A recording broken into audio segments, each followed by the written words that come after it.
The Legends of the Jews by Louis Ginsberg, translated from the German manuscript by Henrietta Zold, Volume 1, Bible Times and Characters from the Creation to Jacob. Preface. Was sich nie und nirgends hat begeben, das allein veraltet nie. The term rabbinic was applied to the Jewish literature of post-biblical times by those who conceived the Judaism of the later epoch to be something different from the Judaism of the Bible, something actually opposed to it. Such observers held that the Jewish nation ceased to exist with the moment when its political independence was destroyed.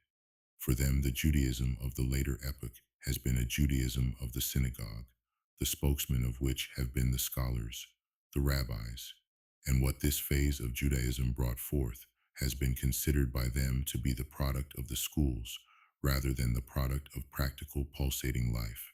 Poetic phantasmagoria, frequently the vaporings of morbid visionaries, is the material out of which these scholars construct the theologic system of the rabbis, and fairy tales, the spontaneous creations of the people, which take the form of sacred legend in Jewish literature, are denominated the scriptural exegesis of the rabbis, and condemned incontinently as nugae rabbinorum.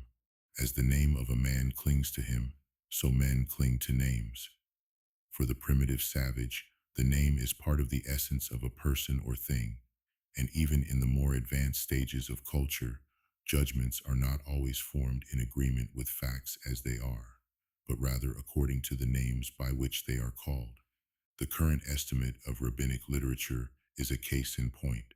With the label rabbinic later ages inherited from former ages, a certain distorted view of the literature so designated. To this day, and even among scholars that approach its investigation with unprejudiced minds, the opinion prevails that it is purely a learned product. And yet the truth is that the most prominent feature of rabbinic literature is its popular character. The school and the home are not mutually opposed to each other in the conception of the Jews. They study in their homes and they live in their schools. Likewise, there is no distinct class of scholars among them, a class that withdraws itself from participation in the affairs of practical life. Even in the domain of the halakha, the rabbis were not so much occupied with theoretic principles of law as with the concrete phenomena of daily existence. These they sought to grasp and shape. And what is true of the halakha is true with greater emphasis of the Haggadah, which is popular in the double sense of appealing to the people and being produced in the main by the people. To speak of the Haggadah of the Tenaim and Amoraim is as far from fact as to speak of the legends of Shakespeare and Scott. The ancient authors and their modern brethren of the guild alike elaborate legendary material which they found at hand. It has been held by some that the Haggadah contains no popular legends, that it is wholly a factitious academic product. A cursory glance at the pseudepigraphic literature of the Jews, which is older than the Haggadah literature by several centuries, shows how untenable this view is. That the one literature should have drawn from the other is precluded by historical facts.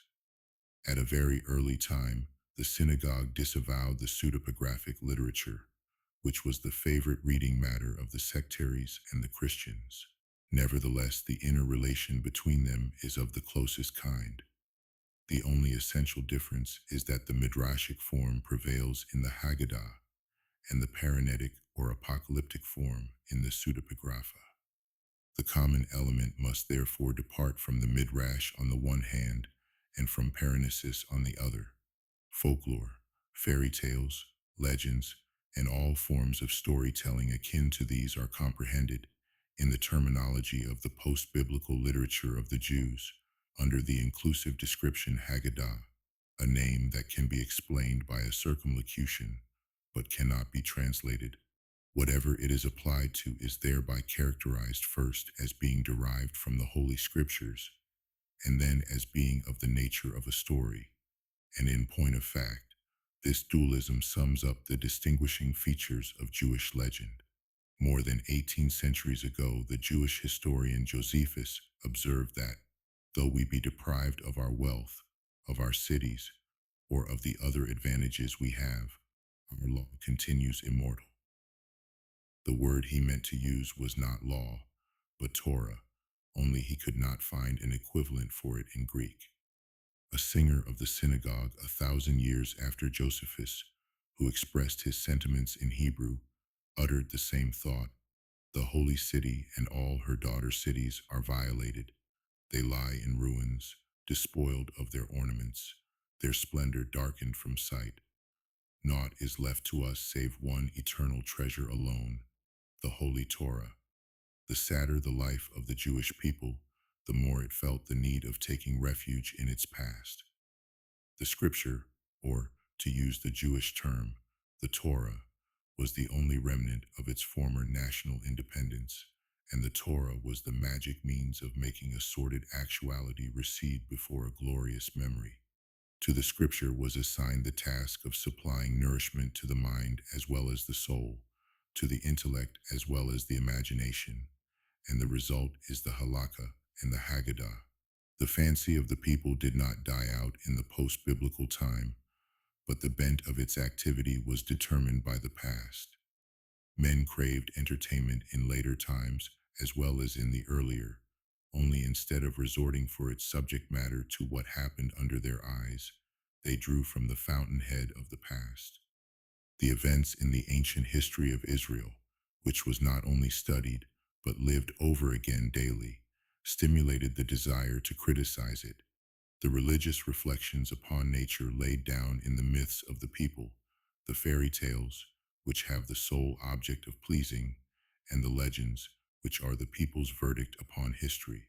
All these were welded into one product. The fancy of the Jewish people was engaged by the past reflected in the Bible, and all its creations wear a biblical hue for this reason. This explains the peculiar form of the Haggadah. But what is spontaneously brought forth by the people is often preserved only in the form impressed upon it by the feeling and the thought of the poet, or by the speculations of the learned. Also, Jewish legends have rarely been transmitted in their original shape.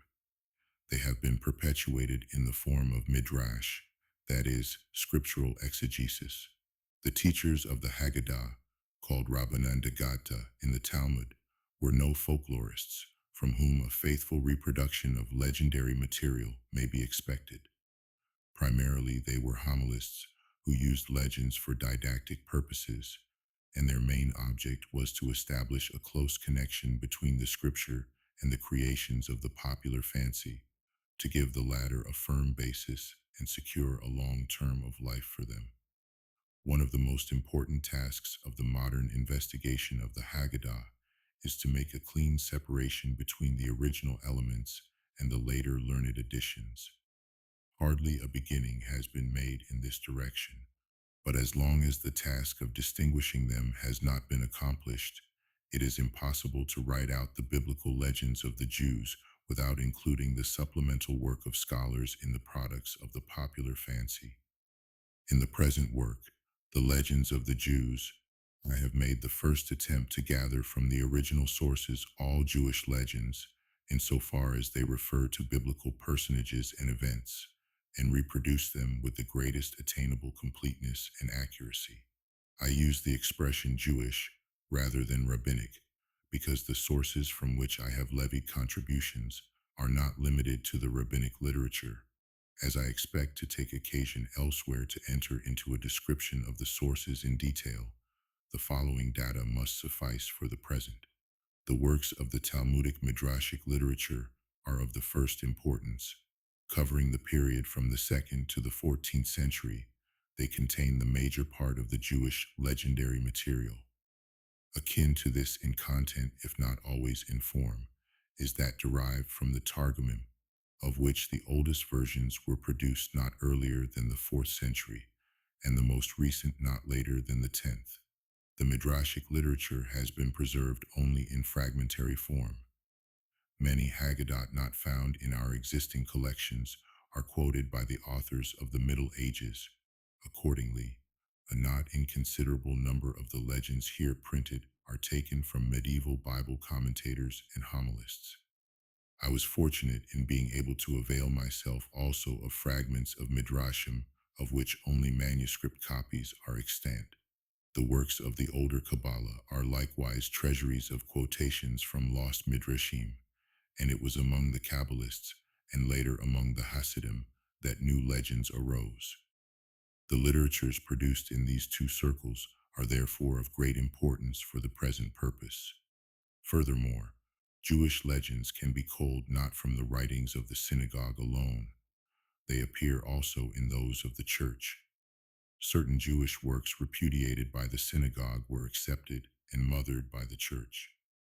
This is the literature usually denominated apocryphal pseudepigraphic.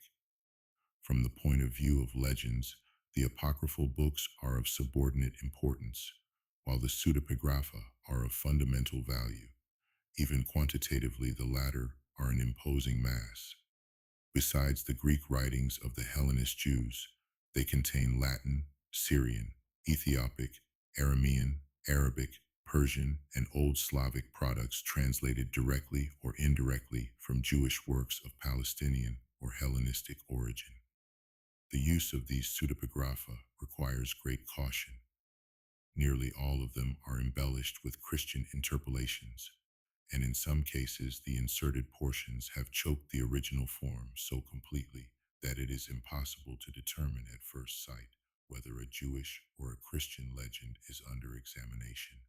I believe, however, that the pseudepigraphic material made use of by me is Jewish beyond the cavil of a doubt, and therefore it could not have been left out of account in a work like the present. However, in the appreciation of Jewish legends, it is the rabbinic writers that should form the point of departure, and not the pseudepigrapha.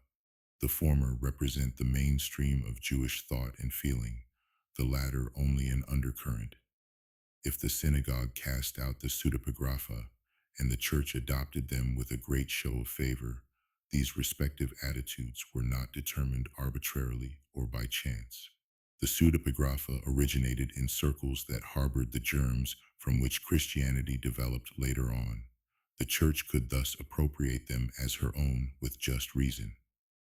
In the use of some of the apocryphal and pseudepigraphic writings, I found it expedient to quote the English translations of them made by others, insofar as they could be brought into accord with the general style of the book, for which purpose I permitted myself the liberty of slight verbal changes. In particulars, I was guided naturally by my own conception of the subject, which the notes justify in detail. Besides the pseudepigrapha, there are other Jewish sources in Christian garb. In the rich literature of the Church Fathers, many a Jewish legend lies embalmed, which one would seek in vain in Jewish books. It was therefore my special concern to use the writings of the Fathers to the utmost. The luxuriant abundance of the material to be presented made it impossible to give a verbal rendition of each legend. This would have required more than 3 times the space at my disposal. I can therefore claim completeness for my work only as to content. In form, it had to suffer curtailment. When several conflicting versions of the same legend existed, I gave only one in the text, reserving the other one, or the several others, for the notes, or, when practicable, they were fused into one typical legend, the component parts of which are analyzed in the notes. In other instances, I resorted to the expedient of citing one version in one place and the others in other appropriate places, in furtherance of my aim to give a smooth presentation of the matter, with as few interruptions to the course of the narrative as possible. For this reason, I avoided such transitional phrases as some say, "it has been maintained," etc. That my method sometimes separates things that belong together cannot be considered a grave disadvantage, as the index at the end of the work will present a logical rearrangement of the material for the benefit of the interested student. I also did not hesitate to treat of the same personage in different chapters, as for instance, many of the legends bearing upon Jacob, those connected with the latter years of the patriarch, do not appear in the chapter bearing his name, but will be found in the sections devoted to Joseph. for the reason that once the Son steps upon the scene, he becomes the central figure to which the life and deeds of the Father are subordinated. Again, in consideration of lack of space, the biblical narratives underlying the legends had to be omitted, surely not a serious omission in a subject with which widespread acquaintance may be presupposed as a matter of course. As a third consequence of the amplitude of the material, it was thought advisable to divide it into several volumes. The references, the explanations of the sources used, and the interpretations given, and especially numerous emendations of the text of the Midrashim and the Pseudepigrapha, which determined my conception of the passages so amended, will be found in the last volume, the fourth, which will contain also an introduction to the history of Jewish legends, a number of excursuses, and the index. As the first three volumes are in the hands of the printer almost in their entirety, I venture to express the hope that the whole work will appear within measurable time, the parts following each other at short intervals. Louis Ginsberg, New York, March 24th, 1909. Chapter 1. The Creation of the World, the First Things Created. In the beginning, 2,000 years before the heaven and the earth, 7 things were created. The Torah written with black fire on white fire and lying in the lap of God. The divine throne, erected in the heaven, which later was over the heads of the Hayat. Paradise on the right side of God, hell on the left side, the celestial sanctuary directly in front of God, having a jewel on its altar graven with the name of the Messiah, and a voice that cries aloud, "Return, ye children of men." When God resolved upon the creation of the world, he took counsel with the Torah. Her advice was this: O Lord, a king without an army and without courtiers and attendants hardly deserves the name of king, for none is nigh to express the homage due to him. The answer pleased God exceedingly. Thus did he teach all earthly kings, by his divine example, to undertake naught without first consulting advisers. The advice of the Torah was given with some reservations. She was skeptical about the value of an earthly world on account of the sinfulness of men, who would be sure to disregard her precepts. But God dispelled her doubts. He told her that repentance had been created long before, and sinners would have the opportunity of mending their ways. Besides, the temple service would be invested with atoning power, and paradise and hell were intended to do duty as reward and punishment. Finally, the Messiah was appointed to bring salvation, which would put an end to all sinfulness. Nor is this world inhabited by man the first of things earthly created by God. He made several worlds before ours, but he destroyed them all, because he was pleased with none until he created ours. But even this last world would have had no permanence if God had executed his original plan of ruling it according to the principle of strict justice. It was only when he saw that justice by itself would undermine the world that he associated mercy with justice and made them to rule jointly. Thus, from the beginning of all things prevailed divine goodness, without which nothing could have continued to exist. If not for it, the myriads of evil spirits had soon put an end to the generations of men. But the goodness of God has ordained that in every Nisan, at the time of the spring equinox, the seraphim shall approach the world of spirits and intimidate them so that they fear to do harm to men. Again, if God in his goodness had not given protection to the weak, the tame animals would have been extirpated long ago by the wild animals. In Tammuz, at the time of the summer solstice, when the strength of Behemoth is at its height, he roars so loud that all the animals hear it, and for a whole year they are affrighted and timid, and their acts become less ferocious than their nature is. Again, in Tishri, at the time of the autumnal equinox, the great bird Ziz flaps his wings and utters his cry, so that the birds of prey, the eagles and the vultures blench, and they fear to swoop down upon the others and annihilate them in their greed. And again, Were it not for the goodness of God, the vast number of big fish had quickly put an end to the little ones. But at the time of the winter solstice, in the month of Tebet, the sea grows restless, for then Leviathan spouts up water, and the big fish become uneasy. They restrain their appetite, and the little ones escape their rapacity. Finally, the goodness of God manifests itself in the preservation of his people Israel. It could not have survived the enmity of the Gentiles if God had not appointed protectors for it, the archangels Michael and Gabriel. Whenever Israel disobeys God and is accused of misdemeanors by the angels of the other nations, he is defended by his designated guardians, with such good result that the other angels conceive fear of them. Once the angels of the other nations are terrified, the nations themselves venture not to carry out their wicked designs against Israel.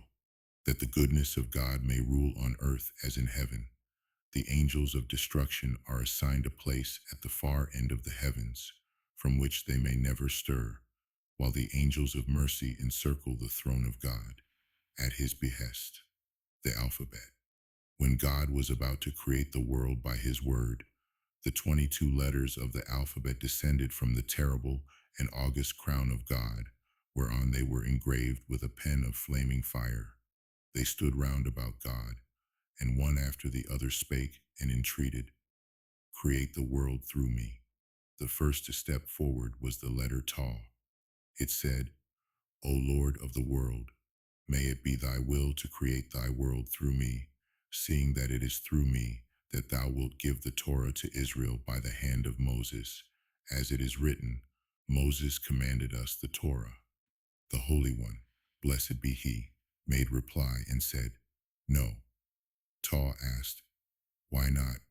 And God answered, "Because in days to come I shall place thee as a sign of death upon the foreheads of men." As soon as Taw heard these words issue from the mouth of the Holy One, blessed be he, it retired from his presence disappointed. The Shin then stepped forward and pleaded, "O Lord of the world, create thy world through me, seeing that thine own name Shaddai begins with me." Unfortunately, it is also the first letter of Shaw, lie, and of Sheker, falsehood, and that incapacitated it. Resh had no better luck. It was pointed out that it was the initial letter of Ra, wicked, and Rasha, evil, and after that the distinction it enjoys of being the first letter in the name of God, Rahum, the merciful, counted for naught.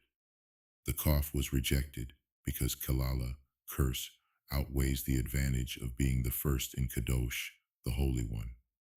In vain did Zadi call attention to Zadik, the Righteous One. There was Zara, the misfortunes of Israel, to testify against it. Pe had Pode, Redeemer, to its credit, but Pesha, transgression, reflected dishonor upon it. Ain was declared unfit because though it begins Anawa, humility, it performs the same service for Erwa, immorality. Samak said, "O Lord, may it be thy will to begin the creation with me, for thou art called Samak after me, the upholder of all that fall." But God said, "Thou art needed in the place in which thou art. Thou must continue to uphold all that fall." None introduces ne'er the lamp of the Lord, which is the spirit of men, but it also introduces near the lamp of the wicked, which will be put out by God. Mem starts Melech, king, one of the titles of God. As it is the first letter of Mehumah, confusion as well, it had no chance of accomplishing its desire. The claim of Lamed bore its refutation within itself. It advanced the argument that it was the first letter of Luhot, the celestial tables for the 10 Commandments. It forgot that the tables were shivered in pieces by Moses. Kaf was sure of victory. Kissa, the throne of God, Kabod, his honor, and Keter, his crown, all begin with it. God had to remind it that he would smite together his hands, Kaf, in despair over the misfortunes of Israel. Yod at first sight seemed the appropriate letter for the beginning of creation, on account of its association with Yah, God, if only Yezer Hara, the evil inclination, had not happened to begin with it too. Tet is identified with Tab, the good. However, the truly good is not in this world. It belongs to the world to come.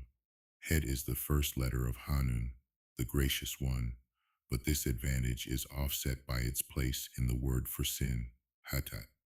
Zain suggests Zakor, remembrance, but it is itself the word for weapon, the doer of mischief. Wall and he composed the ineffable name of God. They are therefore too exalted to be pressed into the service of the mundane world. If Dalit Wad stood only for Dabar, the divine word, it would have been used, but it stands also for Din, justice, and under the rule of law without love, the world would have fallen to ruin. Finally, in spite of reminding one of Gadol, great, Gimel would not do, because Gimel, retribution, starts with it. After the claims of all these letters had been disposed of, Bet stepped before the Holy One, blessed be he, and pleaded before him, O Lord of the world, may it be thy will to create thy world through me, seeing that all the dwellers in the world give praise daily unto thee through me. As it is said, blessed be the Lord forever. Amen and amen. The Holy One, blessed be he, at once granted the petition of Bet. He said, blessed be he that cometh in the name of the Lord. And he created his world through Bet, as it is said, Bereshit God created the heaven and the earth. The only letter that had refrained from urging its claims was the modest Aleph, and God rewarded it later for its humility by giving it the first place in the Decalogue. On the first day of creation, God produced 10 things, the heavens and the earth, Tohu and Bohu, light and darkness, wind and water, the duration of the day and the duration of the night. Though the heavens and the earth consist of entirely different elements, they were yet created as a unit, like the pot and its cover. The heavens were fashioned from the light of God's garment, and the earth from the snow under the divine throne. Tohu is a green band which encompasses the whole world and dispenses darkness, and Bohu consists of stones in the abyss, the producers of the waters. The light created at the very beginning is not the same as the light emitted by the sun, the moon, and the stars, which appeared only on the fourth day. The light of the first day was of a sort that would have enabled man to see the world at a glance from one end to the other. Anticipating the wickedness of the sinful generations of the deluge and the Tower of Babel, who were unworthy to enjoy the blessing of such light, God concealed it. But in the world to come, it will appear to the pious in all its pristine glory. Several heavens were created, 7 in fact, each to serve a purpose of its own. The first, the one visible to man, has no function except that of covering up the light during the nighttime. Therefore it disappears every morning. The planets are fastened to the second of the heavens. In the third, the manna is made for the pious in the hereafter. The fourth contains the celestial Jerusalem together with the temple, in which Michael ministers as high priest, and offers the souls of the pious as sacrifices. In the fifth heaven, the angel hosts reside, and sing the praise of God, though only during the night, for by day it is the task of Israel on earth to give glory to God on high. The sixth heaven is an uncanny spot. There originate most of the trials and visitations ordained for the earth and its inhabitants. Snow lies heaped up there and hail. There are lofts full of noxious dew, magazines stocked with storms, and cellars holding reserves of smoke. Doors of fire separate these celestial chambers, which are under the supervision of the archangel Metatron. Their pernicious contents defiled the heavens until David's time. The pious king prayed God to purge his exalted dwelling of whatever was pregnant with evil. It was not becoming that such things should exist near the merciful one. Only then they were removed to the earth. The seventh heaven, on the other hand, contains naught but what is good and beautiful, right, justice, and mercy, the storehouses of life, peace and blessing, the souls of the pious, the souls and spirits of unborn generations, the dew with which God will revive the dead on the resurrection day, and above all, the divine throne, surrounded by the seraphim, the Ophanim, the holy Hayat, and the ministering angels. Corresponding to the seven heavens, God created seven earths, each separated from the next by five layers. Over the lowest earth, the seventh, called Erez, lie in succession the abyss, the Tohu, the Bohu, a sea, and waters. Then the sixth earth is reached, the Adamah, the scene of the magnificence of God. In the same way, the Adamah is separated from the fifth earth, the Arka, which contains Gehenna, and Sha'arimawet, and Sha'arizalmawet, and Bir Shahad, and Tit Hayawin, and Abaddon, and Sheol. And there the souls of the wicked are guarded by the angels of destruction. In the same way, Arka is followed by Harabah, the dry, the place of brooks and streams in spite of its name, as the next, called Yabashah, the mainland, contains the rivers and the springs. Tebel, the second earth, is the first mainland inhabited by living creatures, 365 species, all essentially different from those of our own earth. Some have human heads set on the body of a lion, or a serpent, or an ox. Others have human bodies topped by the head of one of these animals. Besides, Tebel is inhabited by human beings with 2 heads and 4 hands and feet. In fact, with all their organs doubled excepting only the trunk. It happens sometimes that the parts of these double persons quarrel with each other, especially while eating and drinking, when each claims the best and largest portions for himself. This species of mankind is distinguished for great piety, another difference between it and the inhabitants of our earth. Our own earth is called Helid, and like the others, it is separated from the Tebel by an abyss, the Tohu, the Bohu, a sea and waters.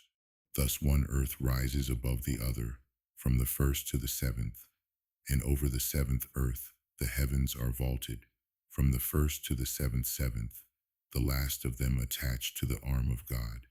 The 7 heavens form a unity, the 7 kinds of earth form a unity, and the heavens and the earth together also form a unity. When God made our present heavens and our present earth, the new heavens and the new earth were also brought forth, yea, and the 196,000 worlds which God created unto his own glory. It takes 500 years to walk from the earth to the heavens, and from one end of a heaven to the other, and also from one heaven to the next. And it takes the same length of time to travel from the east to the west, or from the south to the north. Of all this vast world, only 1/3 is inhabited, the other 2/3 being equally divided between water and waste desert land. Beyond the inhabited parts to the east is paradise with its 7 divisions, each assigned to the pious of a certain degree. The ocean is situated to the west, and it is dotted with islands upon islands, inhabited by many different peoples. Beyond it, in turn, are the boundless steppes full of serpents and scorpions, and destitute of every sort of vegetation, whether herbs or trees. To the north are the supplies of hellfire, of snow, hail, smoke, ice, darkness, and windstorms, and in that vicinity sojourn all sorts of devils, demons, and malign spirits. Their dwelling place is a great stretch of land. It would take 500 years to traverse it. Beyond lies hell. To the south is the chamber containing reserves of fire, the cave of smoke, and the forge of blasts and hurricanes. Thus it comes that the wind blowing from the south brings heat and sultriness to the earth. Were it not for the angel Ben Nez, the winged, who keeps the south wind back with his pinions, the world would be consumed. Besides, the fury of its blast is tempered by the north wind, which always appears as moderator, whatever other wind may be blowing. In the east, the west, and the south, Heaven and earth touch each other, but the north God left unfinished, that any man who announced himself as a god might be set the task of supplying the deficiency and stand convicted as a pretender. The construction of the earth was begun at the center, with the foundation stone of the temple, the Eben Shetia, for the Holy Land is at the central point of the surface of the earth. Jerusalem is at the central point of Palestine, and the temple is situated at the center of the holy city. In the sanctuary itself, the Hekal is the center, and the Holy Ark occupies the center of the Hekal, built on the foundation stone, which thus is at the center of the earth. Thence issued the first ray of light, piercing to the Holy Land, and from there illuminating the whole earth. The creation of the world, however, could not take place until God had banished the ruler of the dark. Retire, God said to him, for I desire to create the world by means of light. Only after the light had been fashioned, darkness arose, the light ruling in the sky, the darkness on the earth. The power of God displayed itself not only in the creation of the world of things, but equally in the limitations which he imposed upon each. The heavens and the earth stretched themselves out in length and breadth as though they aspired to infinitude, and it required the word of God to call a halt to their encroachments. The second day. On the second day, God brought forth four creations: the firmament, hell, fire, and the angels. The firmament is not the same as the heavens of the first day. It is the crystal stretched forth over the heads of the Hayot, from which the heavens derive their light, as the earth derives its light from the sun. This firmament saves the earth from being engulfed by the waters of the heavens. It forms the partition between the waters above and the waters below. It was made to crystallize into the solid it is by the heavenly fire, which broke its bounds and condensed the surface of the firmament. Thus fire made a division between the celestial and the terrestrial at the time of creation, as it did at the revelation on Mount Sinai. The firmament is not more than 3 fingers thick. Nevertheless, it divides two such heavy bodies as the waters below, which are the foundations for the nether world, and the waters above, which are the foundations for the 7 heavens, the divine throne, and the abode of the angels. The separation of the waters into upper and lower waters was the only act of the sort done by God in connection with the work of creation. All other acts were unifying. It therefore caused some difficulties. When God commanded, "Let the waters be gathered together unto one place, and let the dry land appear," certain parts refused to obey. They embraced each other all the more closely. In his wrath at the waters, God determined to let the whole of creation resolve itself into chaos again. He summoned the angel of the face and ordered him to destroy the world. The angel opened his eyes wide, and scorching fires and thick clouds rolled forth from them, while he cried out, "He who divides the Red Sea in sunder," and the rebellious waters stood. The all, however, was still in danger of destruction. Then began the singer of God's praises. O Lord of the world, in days to come thy creatures will sing praises without end to thee. They will bless thee boundlessly, and they will glorify thee without measure. Thou wilt set Abraham apart from all mankind as thine own. One of his sons thou wilt call my firstborn, and his descendants will take the yoke of thy kingdom upon themselves. In holiness and purity thou wilt bestow thy Torah upon them, with the words, "I am the Lord your God," whereunto they will make answer, "All that God hath spoken we will do. And now I beseech thee, have pity upon thy world, destroy it not. For if thou destroyest it, who will fulfill thy will?" God was pacified. He withdrew the command ordaining the destruction of the world, but the waters he put under the mountains to remain there forever. The objection of the lower waters to division and separation was not their only reason for rebelling. The waters had been the first to give praise to God, and when their separation into upper and lower was decreed, the waters above rejoiced, saying, "Blessed are we who are privileged to abide near our Creator and near his holy throne." Jubilating thus, they flew upward and uttered song and praise to the Creator of the world. Sadness fell upon the waters below. They lamented, "Woe unto us! We have not been found worthy to dwell in the presence of God and praise him together with our companions." Therefore they attempted to rise upward until God repulsed them and pressed them under the earth. Yet they were not left unrewarded for their loyalty. Whenever the waters above desire to give praise to God, they must first seek permission from the waters below. The second day of creation was an untoward day in more than the one respect that it introduced a breach where before there had been nothing but unity. For it was the day that saw also the creation of hell. Therefore God could not say of this day, as of the others, that he saw that it was good. A division may be necessary, but it cannot be called good, and hell surely does not deserve the attribute of good. Hell has 7 divisions, one beneath the other. They are called Sheol, Abaddon, Bir Shahat, Tit Ha Yawen, Shar Mawet, Shar Zalmawet, and Gehenna.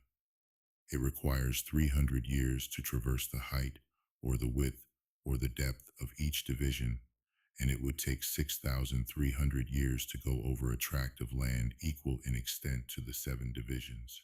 Each of the 7 divisions in turn has 7 subdivisions, and in each compartment there are 7 rivers of fire and 7 of hail. The width of each is 1,000 ells, its depth 1,000, and its length 300, and they flow one from the other, and are supervised by 90,000 angels of destruction.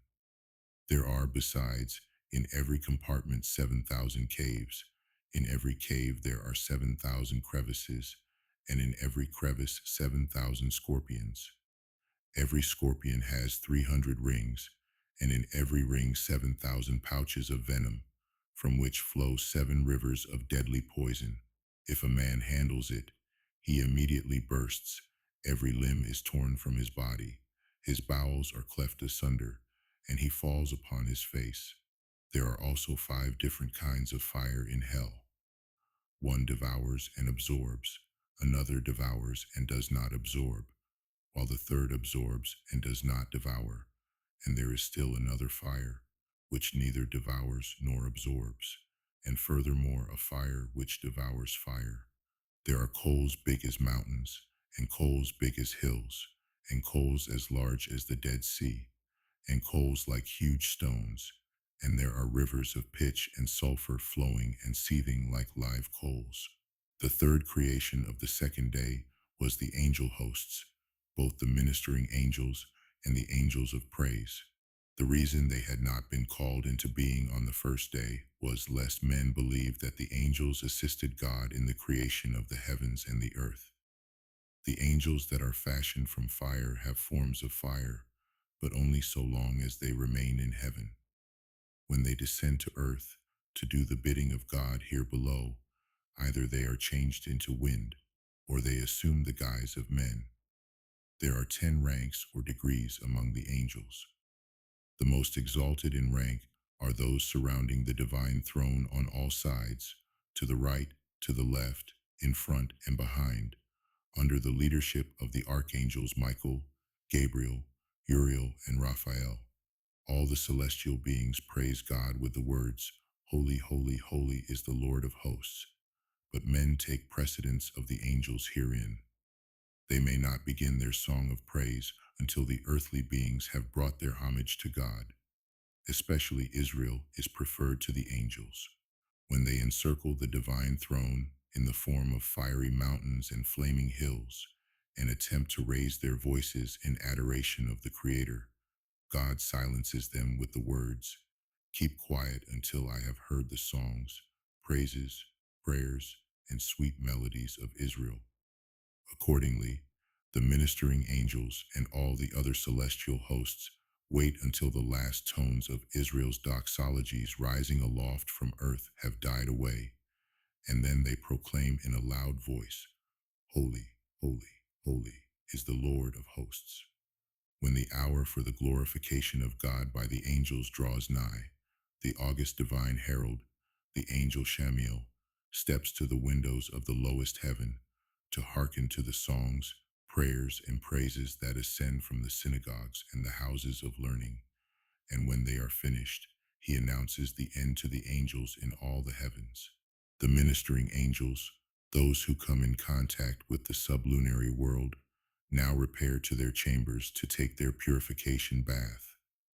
They dive into a stream of fire and flame 7 times, and 365 times they examine themselves carefully to make sure that no taint clings to their bodies.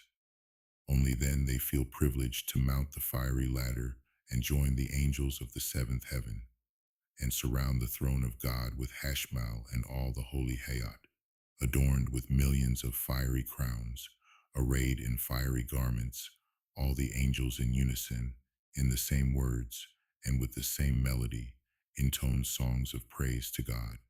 The third day. Up to this time the earth was a plain, and wholly covered with water. Scarcely had the words of God, "Let the waters be gathered together," made themselves heard, when mountains appeared all over and hills, and the water collected in the deep-lying basins. But the water was recalcitrant. It resisted the order to occupy the lowly spots and threatened to overflow the earth, until God forced it back into the sea and encircled the sea with sand. Now, whenever the water is tempted to transgress its bounds, it beholds the sand and recoils. The waters did but imitate their chief Rahab, the angel of the sea, who rebelled at the creation of the world. God had commanded Rahab to take in the water, but he refused, saying, "I have enough." The punishment for his disobedience was death. His body rests in the depths of the sea, the water dispelling the foul odor that emanates from it. The main creation of the third day was the realm of plants, the terrestrial plants as well as the plants of paradise. First of all, the cedars of Lebanon and the other great trees were made.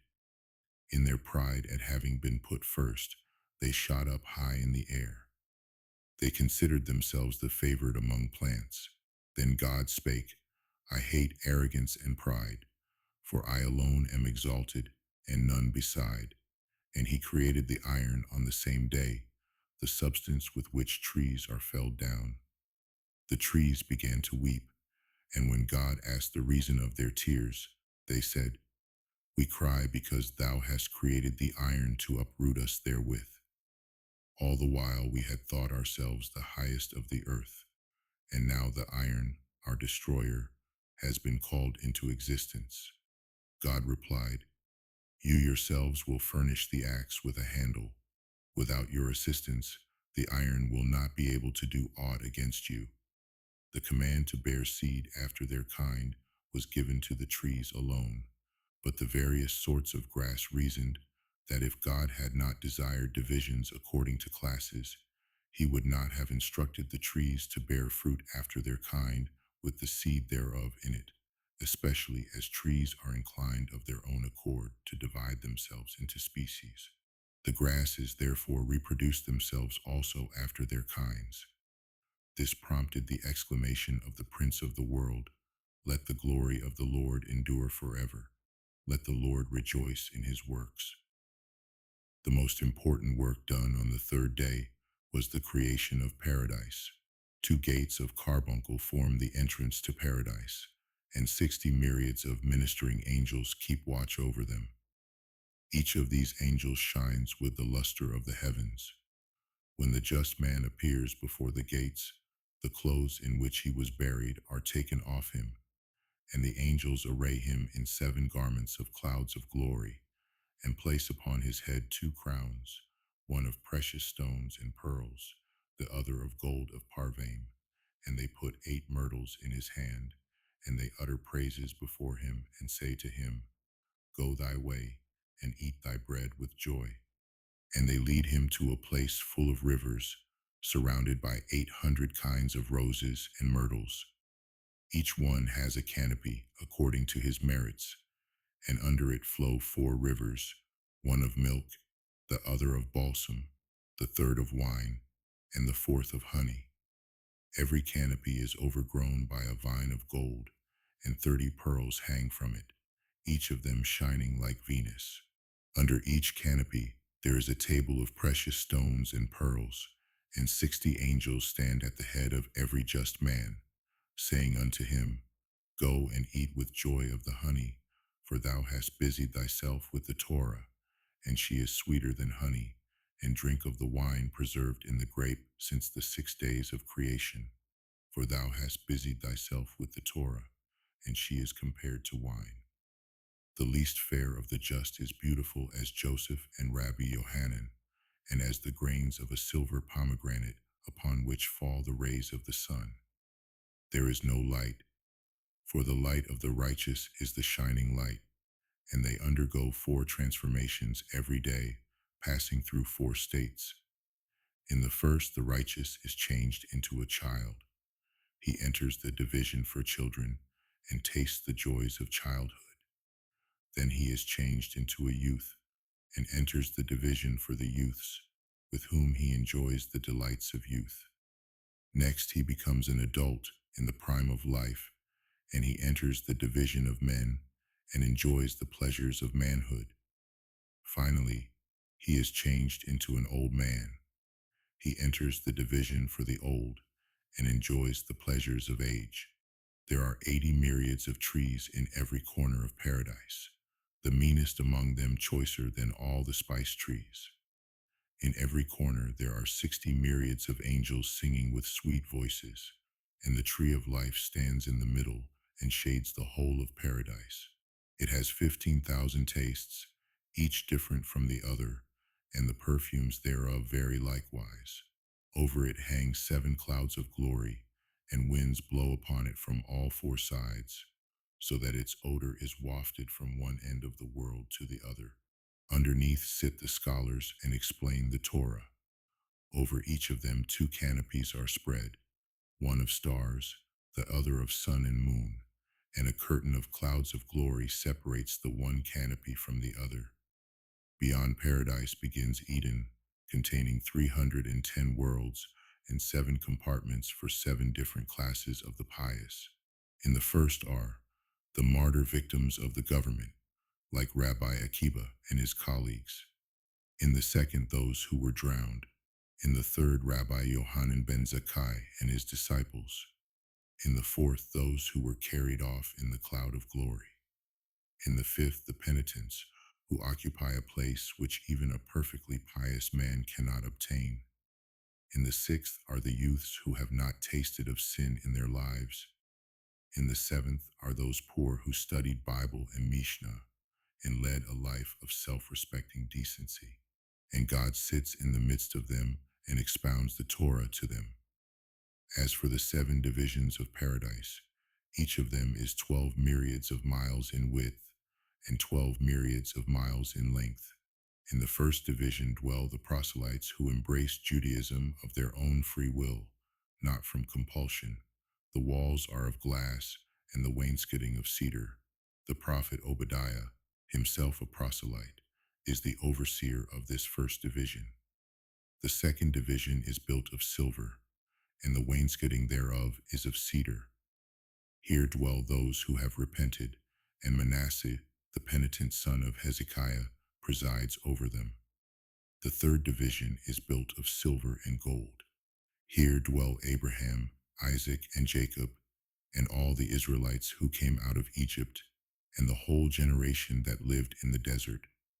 Also David is there, together with all his sons except Absalom, one of them, Chileab, still alive. And all the kings of Judah are there, with the exception of Manasseh, the son of Hezekiah, who presides in the second division over the penitents. Moses and Aaron preside over the third division.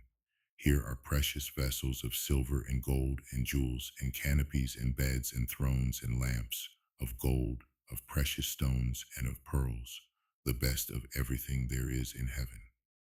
The fourth division is built of beautiful rubies, and its wainscoting is of olive wood. Here dwell the perfect and the steadfast in faith, and their wainscoting is of olive wood, because their lives were bitter as olives to them. The fifth division is built of silver and gold and refined gold, and the finest of gold and glass and bdellium, and through the midst of it flows the river Gihon. The wainscoting is of silver and gold, and a perfume breathes through it more exquisite than the perfume of Lebanon.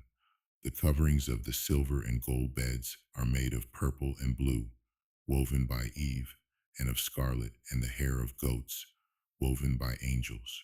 Here dwells the Messiah on a palanquin made of the wood of Lebanon, the pillars thereof of silver, the bottom of gold, the seat of it purple. With him is Elijah. He takes the head of Messiah and places it in his bosom, and says to him, Be quiet, for the end draweth nigh. On every Monday and Thursday, and on Sabbaths and holidays, the patriarchs come to him, and the 12 sons of Jacob, and Moses, Aaron, David, Solomon, and all the kings of Israel and of Judah, and they weep with him and comfort him, and say unto him, Be quiet and put trust in thy Creator, for the end draweth nigh. Also Korah and his company, and Dathan, Abiram, and Absalom come to him on every Wednesday, and ask him, How long before the end comes full of wonders? When wilt thou bring us life again, and from the abysses of the earth lift us? The Messiah answers them, Go to your fathers and ask them. And when they hear this, they are ashamed and do not ask their fathers. In the sixth division dwell those who died in performing a pious act, and in the seventh division, those who died from illness inflicted as an expiation for the sins of Israel. The fourth day. The fourth day of creation produced the sun, the moon, and the stars. These heavenly spheres were not actually fashioned on this day. They were created on the first day, and merely were assigned their places in the heavens on the fourth. At first the sun and the moon enjoyed equal powers and prerogatives.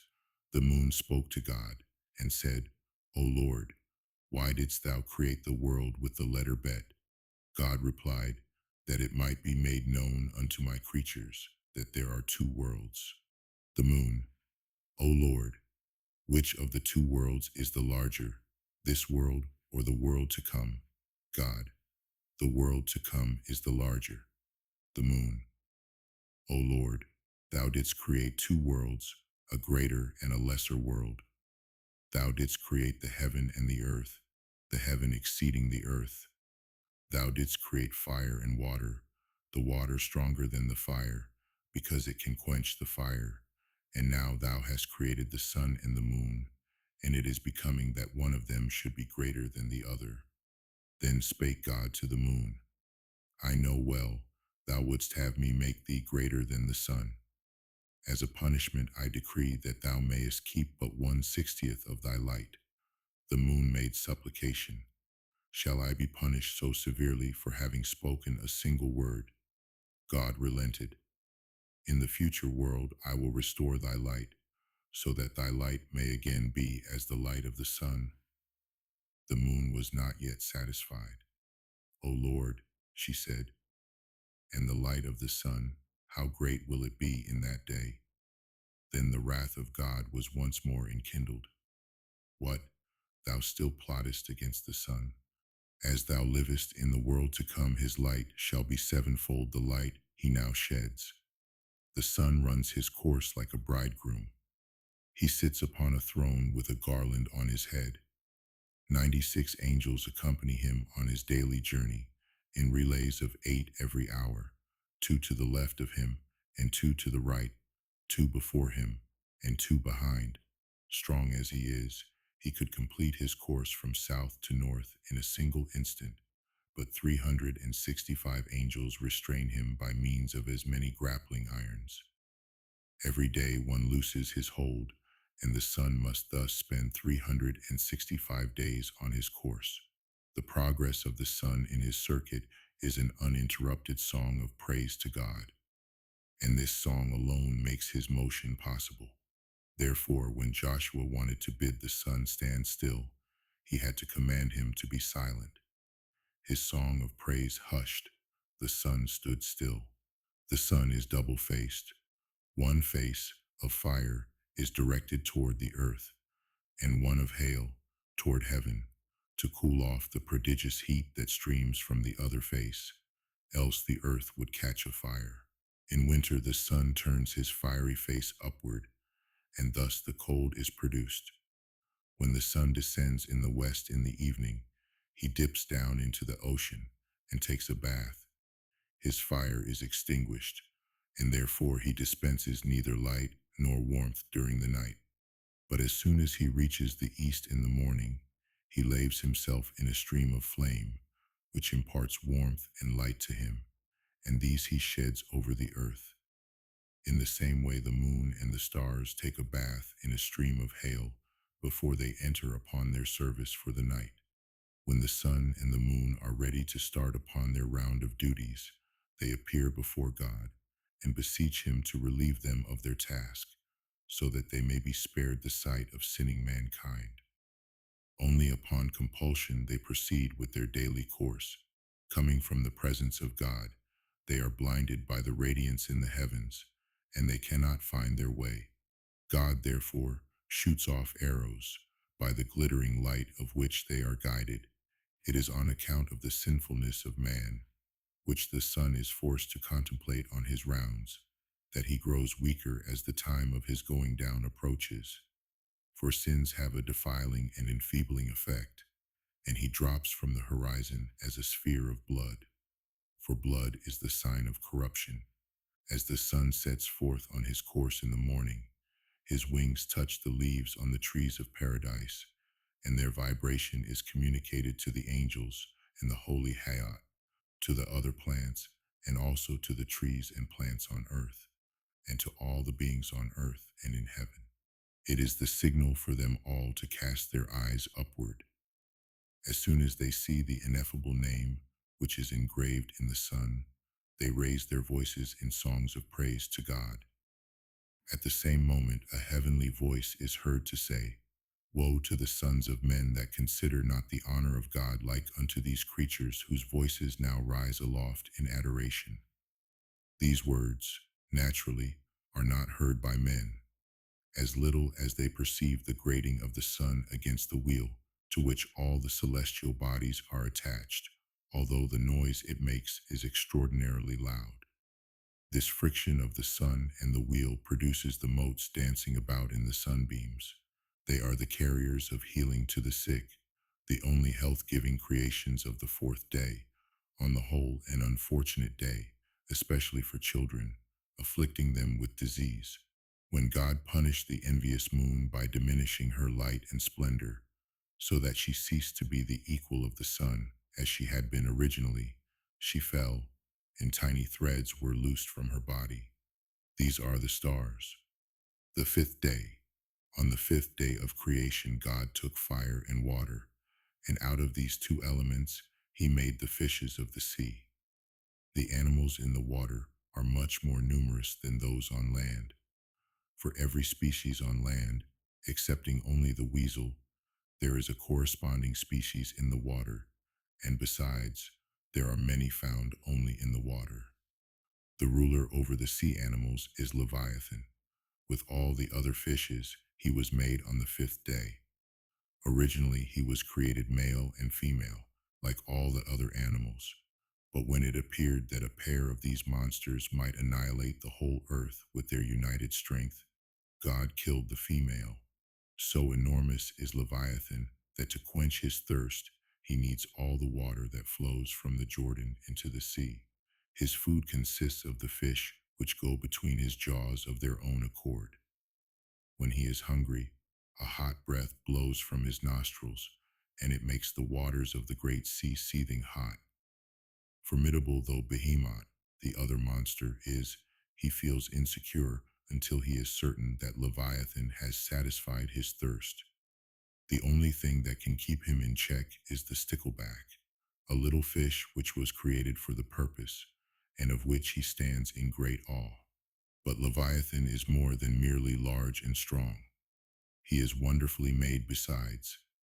His fins radiate brilliant light, The very sun is obscured by it, and also his eyes shed such splendor that frequently the sea is illuminated suddenly by it. No wonder that this marvelous beast is the plaything of God, in whom he takes his pastime. There is but one thing that makes Leviathan repulsive, his foul smell, which is so strong that if it penetrated thither, it would render paradise itself an impossible abode. The real purpose of Leviathan is to be served up as a dainty to the pious in the world to come. The female was put into brine as soon as she was killed, to be preserved against the time when her flesh will be needed. The male is destined to offer a delectable sight to all beholders before he is consumed. When his last hour arrives, God will summon the angels to enter into combat with the monster. But no sooner will Leviathan cast his glance at them than they will flee in fear and dismay from the field of battle. They will return to the charge with swords, but in vain, for his scales can turn back steel like straw. They will be equally unsuccessful when they attempt to kill him by throwing darts and slinging stones. Such missiles will rebound without leaving the least impression on his body. Disheartened, the angels will give up the combat, and God will command Leviathan and Behemoth to enter into a duel with each other. The issue will be that both will drop dead, Behemoth slaughtered by a blow of Leviathan's fins, and Leviathan killed by a lash of Behemoth's tail. From the skin of Leviathan, God will construct tents to shelter companies of the pious while they enjoy the dishes made of his flesh. The amount assigned to each of the pious will be in proportion to his deserts, and none will envy or begrudge the other his better share. What is left of Leviathan's skin will be stretched out over Jerusalem as a canopy, and the light streaming from it will illumine the whole world. And what is left of his flesh, after the pious have appeased their appetite, will be distributed among the rest of men to carry on traffic therewith. On the same day with the fishes, the birds were created, for these two kinds of animals are closely related to each other. Fish are fashioned out of water, and birds out of marshy ground saturated with water. As Leviathan is the king of fishes, so the Ziz is appointed to rule over the birds. His name comes from the variety of tastes his flesh has. It tastes like this Z, and like that Z. The Ziz is as monstrous of size as Leviathan himself. His ankles rest on the earth, and his head reaches to the very sky. It once happened that travelers on a vessel noticed a bird. As he stood in the water, it merely covered his feet, and his head knocked against the sky. The onlookers thought the water could not have any depth at that point, and they prepared to take a bath there. A heavenly voice warned them, "A light not here." Once a carpenter's axe slipped from his hand at this spot, and it took it 7 years to touch bottom. The bird the travelers saw was none other than the Ziz. His wings are so huge that unfurled they darken the sun. They protect the earth against the storms of the south. Without their aid, the earth would not be able to resist the winds blowing thence. Once an egg of the Ziz fell to the ground and broke. The fluid from it flooded 60 cities, and the shock crushed 300 cedars. Fortunately, such accidents do not occur frequently. As a rule, the bird lets her eggs slide gently into her nest. This one mishap was due to the fact that the egg was rotten, and the bird cast it away carelessly. The Ziz has another name, Renanin, because he is the celestial singer. On account of his relation to the heavenly regions, he is also called Sequi, the seer, and besides, he is called son of the nest, because his fledgling birds break away from the shell without being hatched by the mother bird. They spring directly from the nest, as it were. Like Leviathan, so Ziz is a delicacy to be served to the pious at the end of time, to compensate them for the privations which abstaining from the unclean fowls imposed upon them. Please stay tuned for part 2, coming soon. Peace, blessings, and much love and enlightenment to you all. Paix, bénédiction, amour et illumination à vous tous. Shalom.